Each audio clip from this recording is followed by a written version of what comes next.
बिस्मिल्लाहिर्रहमानिर्रहीम। शानी वॉइस के मोहतरम नाजरीन, अस्सलामु अलैकुम वरहमतुल्लाहि वबरकातुहू। कुरान लर्निंग कोर्स के लेक्चर नंबर 8 में आपको खुश आमदीद कहता हूँ। आज हम स्टार्ट करेंगे सबक नंबर 2। अऊज़ु बिल्लाहि मिनश शैतानिर रजीम। बिस्मिल्लाहिर्रहमानिर्रहीम। ये है हरूफ़ मुरक्कबात। दो या इससे ज़ायद हरूफ मिलकर एक मुरक्कब बनता है। मुरक्कब हरूफ को मुफरद हरूफ की तरह अलग अलग पढ़ें। यानी ये हमारे पास दो हरूफ या दो से ज़्यादा हरूफ मिलकर मुरक्कब बन रहे हैं। हमने इसको जैसा हमने सबक नंबर 1 पर पढ़ा था उसी तरह इसको अदा करना है। इनकी मिकदार कितनी है, इनको कितना खींचना है, इनको किस तरह अदा करना है, हमने पहले सबक पर जो पढ़ा था उसी के मुताबिक हमने आगे चलना है। अब इसको पढ़ते हैं। सबसे पहले अलिफ पर मैंने आपको बताया था कि इसको लंबा नहीं करना। अलिफ। अब लाम पर आए। लाम की मिकदार का तयन आपने देखा होगा, मैंने आपको बताया भी था।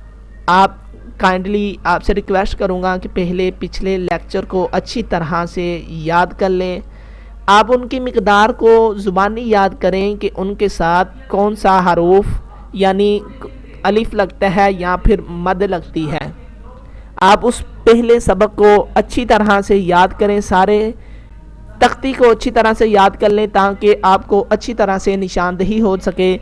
अब लाम पर देखें तो लाम के साथ मद आती है। इसको हमने 5 फिंगर खुलने तक इसको लंबा करना होता है। लाम। अब अलिफ को लंबा नहीं करते। अलिफ कैसे पढ़ना है दोबारा देखते हैं। लाम अलिफ। अगले हरफ पर आए। लाम अलिफ बा। अब बा जो है वो 1 फिंगर खुलने तक लंबा होता है। बा अलिफ। नून 5 फिंगर तक लंबा होता है। नून अलिफ। ता अलिफ। इसी तरह आपने इन सारे हरूफ को अदा करना है। मैं आपको अब सारा तो नहीं पढ़ा सकता, आप खुद इसकी प्रैक्टिस करें। अगर मैं आपको सारा पढ़ाता रहा 3-3 4-4 लाइनें करके तो वीडियो भी बड़ी होगी और आपको काफ़ी ज़्यादा देर लगेगी, क्योंकि अगर आप देखें तो ये काफ़ी ज़्यादा लंबी तख्ती है, ये आप देख सकते हैं। तो मैं आपको मेन जहाँ से आपको परेशानी होगी वहाँ से बता देता हूँ। अब ये तो थे 2 हरूफ मिलकर बन रहे थे, इनके साथ अलिफ आ रहा था। पहला हरफ लंबा हो रहा था अपनी मिकदार के मुताबिक और दूसरा अलिफ था, अलिफ लंबा नहीं होता था। अब यहाँ पर आए तो आप देखें जहाँ पर मेरा कर्सर है, यहाँ पर देखें तो लाम भी लंबा होता है और बा भी लंबा होता है। जब आपने इन जैसे हरूफ को अदा करना है तो दोनों हरूफ को इनकी मिकदार के मुताबिक ही अदा करना है।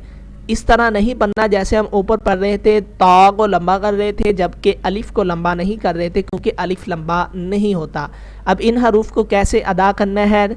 लाम की मिकदार 5 फिंगर खुलने तक है और जबकि बाकी 1 है। अब पढ़ के बताता हूँ आपको। लाम बा। थोड़ा सा दरमियान में ठहरें ताकि लफ्ज़ वाजिया हो, जबकि आपने इसको इस तरह नहीं पढ़ना। लाम्बा काबा काफ्ता, ये भी बहुत बड़ी गलती है जो अब क्या कहूँ कि जिन्हें नहीं आता वो पढ़ाते हैं, वो इसी तरह पढ़ाते हैं। लाम्बा काबा काफ्ता काफ्ता अक्सर देखते हैं बच्चे इस तरह पढ़ते हैं। आपने मेरी बात को याद रखना है, जब भी आपने हरफ को अदा करना है वो आपने पहली तख्ती के मुताबिक ही अदा करना है।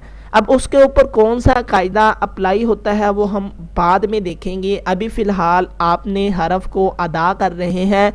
सिंगल हरूफ है, हरफ के ना ऊपर कुछ है ना कुछ नीचे है, ना कुछ आगे है ना पीछे है, यानी मेरी मुराद कुछ और है, वो आपको आगे चल के बताऊंगा। اب لام 5 فنگر تک لمبا ہوتا ہے جبکہ با 1 فنگر تک. اسی طرح اگلے حرف پر آئے, یہاں پر میں آتا ہوں کاف.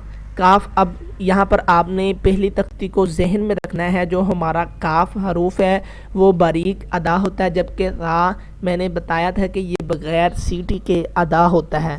اب یہاں پر جو ویڈیو میں نئے ہیں ان کو پریشانی ہوگی, اور جو ہمارے ساتھ پہلے سے چل رہے ہیں انہیں تو پتہ ہوگا. جو نئے ہیں وہ پہلے پچھلی ویڈیو کو دیکھ لیں, پھر ہمارے ساتھ چلیں تاکہ آپ کو اچھی طرح سے سمجھ لگ سکے.